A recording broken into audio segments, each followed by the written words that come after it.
But they know it's art because they can talk that it's art. Anything else seems to be nonsense. Now, they're also taught nuances and exquisitenesses, and they're taught to not call cathedral cute. Yeah, but in general, wouldn't Beryl Cook be a much more expensive artist than she is? That's Well, it goes to a very concrete thing, like who makes the value, who decides which is the title. It's like, there are different steps, and it's like the whole system, of course, is involved, and it's not like that it's like this, or, just like everything is contributing to this value in this capitalist world. But the first person who really decides is the artist together with the galleries, basically. So at the really bottom of the art market, there is an artist making work is picked up by a gallery. So even if with a gallery, he can himself decide on the value of his art. But it's not like, because when we're talking about secrets and subjectivity, somehow I don't really agree with this. It's like things are kind of really clear in some ways, And so the gallerist is making a price with the artist, and it can, at the bottom, if you're totally unknown, it's just like, it's going to be based about time that the artist has spent, the materials, the size, piece of canvas, all those things I think in the which are really like primary things. And then, of course, it's going to work, like collectors are going to be interested and the value is going higher. Well, or not, and this is the thing, that they can set a price, but it won't necessarily be met. So in a way, that they have a role in setting that value, but they don't have power over that value, or not total power. No, they don't have total power, but it's just a start, and then it's like, it's taken up by the art market, like a big thing, like the auction houses, big collectors, institutions, it's like, and sometimes we really devalue the importance of collectors. They are not only people who just want to do investments, they are collectors who are really interested in promoting young artists. It might be because they are artists themselves, but they didn't pursue a career in that because of many reasons, and they are totally passionate, and they're just going to go everywhere and buy new things, and they have a very good eye. And sometimes those people are even more important in finding new talent than institutions who are always, not always, but often going for security. Institutions, they look at CVs, they look at things. There are big curators who even don't really look at works anymore. They just stay 3 minutes in front of a video and then decide. And so I think the collectors have also this role, which is very important. And of course the galleries. I think what you're talking about is investment. Investing into, of course, not with money necessarily, but investing into an artist with time, with your expertise, with your knowledge, and building them. It's also recognition, and it's recognition that this is art. I think Wittgenstein's business, what makes art, because you've been told this is art. I think one of the problems is to recognise underneath that the difference between the merely visual, the thing you can see, and the merely visible, the thing you can see, and the visual, the thing which is offered to vision, the thing which has already been, in a sense, made to be offered to vision.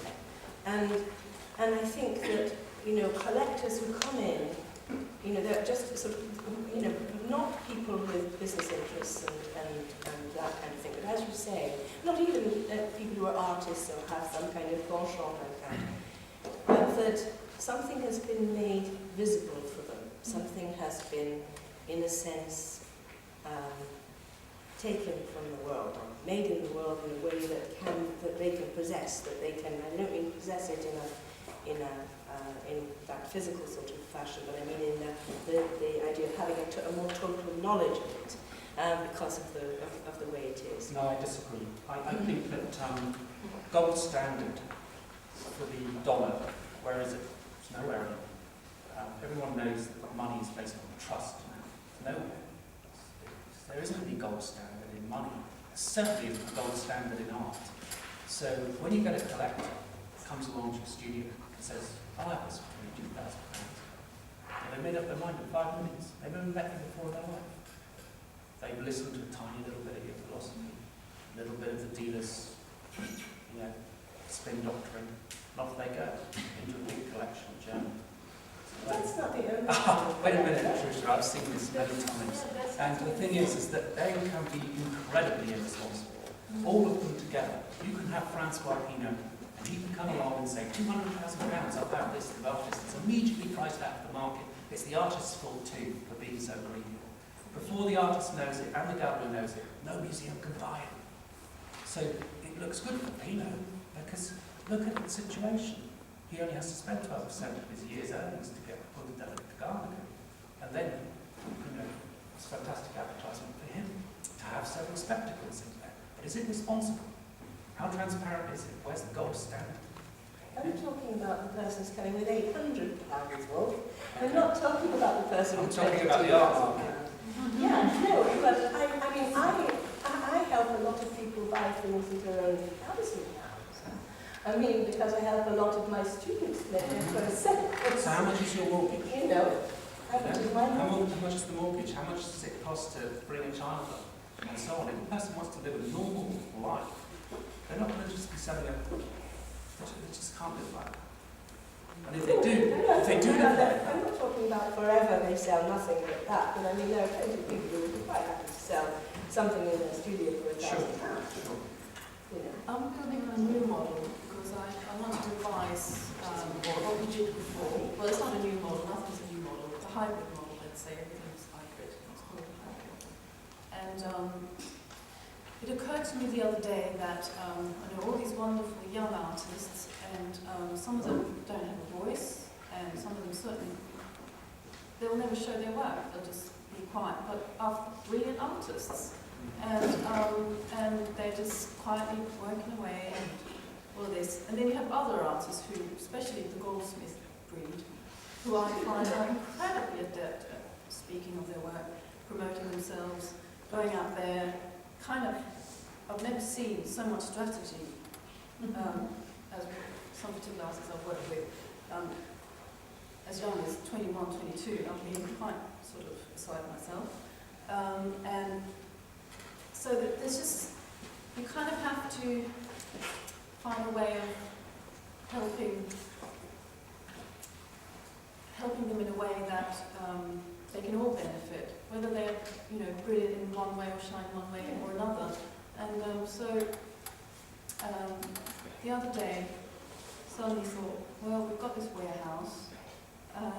There's lots of artworks in it that are being stored. We've been making frames out of necessity, and let's take on board some more artists, and they can learn how to make frames, and then they can have some income, and then they can have an artist studio, and then they can put on their own shows, and they'll know every single part of the process, and it's just practical, it's work. Let's just get on with it. Mm-hmm. And that to me seemed like a very sort of pragmatic solution to all of this. Because instead of just, fantasizing, and that is happening all over the place, It always has done. and it's wonderful, and that's how we should think about it in terms of Yes.